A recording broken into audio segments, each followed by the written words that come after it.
જામનગરમાં જન્માષ્ટમીના મેળાના આયોજનનો પ્રશ્ન પેચીદો થયો છે. જે અંગે સ્ટેન્ડિંગ કમિટીની બેઠકમાં ચર્ચા વિચારણા કરવામાં આવી હતી.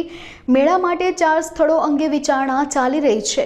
પ્રદર્શન મેદાનમાં હંગામી બસ ડેપો કાર્યરત હોવાથી અન્નપૂર્ણા ચોકડી પાસે મેળો યોજાઈ શકે છે. મહાનગરપાલિકાની માલિકીના 2 લાખ ફૂટ ખુલ્લા પ્લોટમાં લોકમેળો યોજવા તંત્રએ તૈયારી દર્શાવી છે.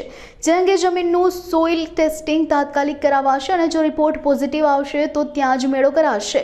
તેમજ પ્રદર્શન મેળાના 50% ખુલ્લા મેદાનમાં અને ઓશવાર સેન્ટરવાળી જગ્યામાં મેળો કરવાની વિચારણા કરાઈ છે. જે અંગે ટૂંક સમયમાં જ આખરી નિર્ણય મ્યુનિસિપલ કમિશનર દ્વારા લેવા અંગે સ્ટેન્ડિંગ ચેરમેને જણાવ્યું હતું. પીપી સ્કીમના જે પ્લોટો મહાનગરપાલિકા હસ્તકના છે તે ઉપરાંત અમને મળેલ કોન્ટ્રીબ્યુશન લેન્ડ ની અંદર પણ સર્વે ચાલુ છે.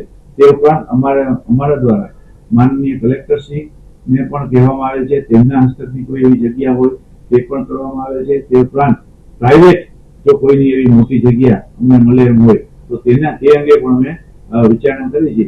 પરંતુ હજી જ્યાં સુધી જગ્યાનો ફાઇનલાઇઝ નથી થયું ત્યાં સુધી આ આગોતરું જાહેરાત કરવી તે વ્યાજબી નથી. એટલે જ્યારે ફાઇનલ થશે ત્યારે આપને ચોક્કસ બહુ ટૂંક સમયમાં જ આ મેળા અંગેની જગ્યા વિશે માનનીય મેયરશ્રી અથવા માનનીય કમિશનરશ્રી દ્વારા આપને ટૂંક સમયમાં જાહેરાત કરવામાં આવશે.